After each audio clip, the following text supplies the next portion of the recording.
ሰላም ጤና ይስጥልኝ ውድ የጀንበር ሚዲያ ተከታዮች እንደተለመደው አዳዲስና ወቅታዊ መረጃ ይዘን መጥተናል።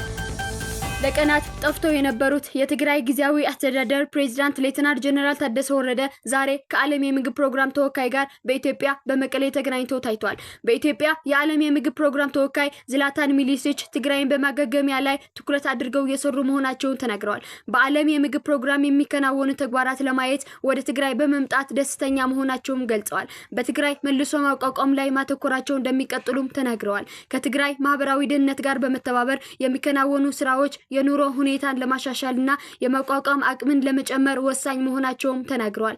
እሁድ ህዳር 25 2018 ዓ.ም መቀሌ የትግራይ ጊዜያዊ አስተዳደሩ ፕሬዝዳንት ቢሮና ሚዲያዎችን ከበባ በማድረግ ለቀናት በቁጥጥራቸው ስር አድርገው የቆዩት ታጣቂዎች በነገሮች መጠነኛ መግባባት ላይ በመድረሳቸው መቀሌ ከተማን ለቀው የወጡ መሆናቸውን የደረሰኝ መረጃ ያመለክታል።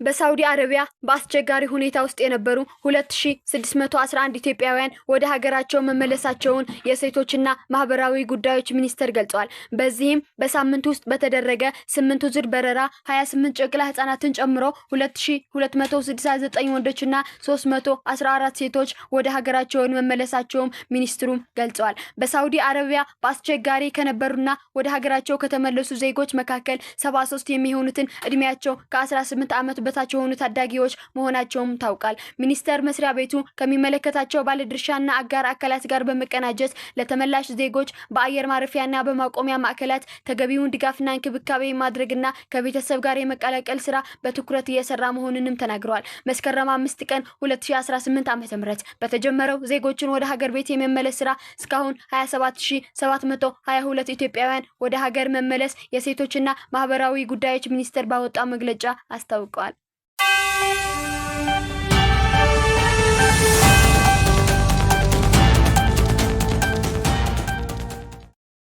የመፈንቅለ መንግስት ሙከራው በቁጥጥር ስር ውሏል። የቤኒን የውጭ ጉዳይ ሚኒስተር የቤኒን መንግስት ተሞክሮብኛል ያለውን የመፈንቅለ መንግስት ሙከራ መክሸፉን አስታወቀ። የሀገሪቱ የውጭ ጉዳይ ሚኒስተር ሸጉን ባካሪ እንዳሉት የመፈንቅለ መንግስት ሙከራው በቁጥጥር ስር ውሏል። የቴሌቪዥን ጣቢያው ተቆጣጥሮት የነበሩ ጥቂት ግለሰቦች ናቸው። የሀገሪቱን ደህንነት አስተማማኝ ነው ብለዋል። ባካሪ አክለውም ፕሬዝዳንት ፓትሪስ ባለን አሁንም በስልጣን ላይ ይገኛሉ፣ ደህንነቱ በተጠበቀ ቦታ ናቸው ሲሉ መፈንቅለ መንግስት መፈጸሙን አስተባብለዋል። የተፈጠረው አለመረጋጋት በቅርቡ ወደ ነበረበት ይመለሳልም ብለዋል።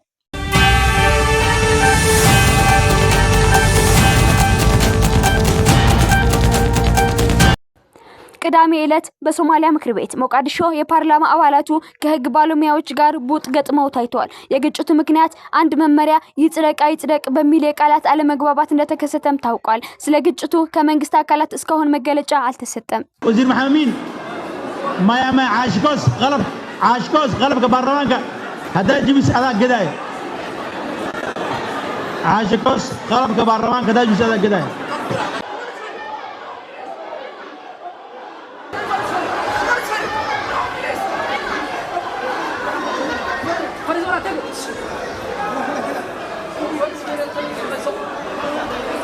بوليس داول لبض حلبان بنانك لقي لبض حلبان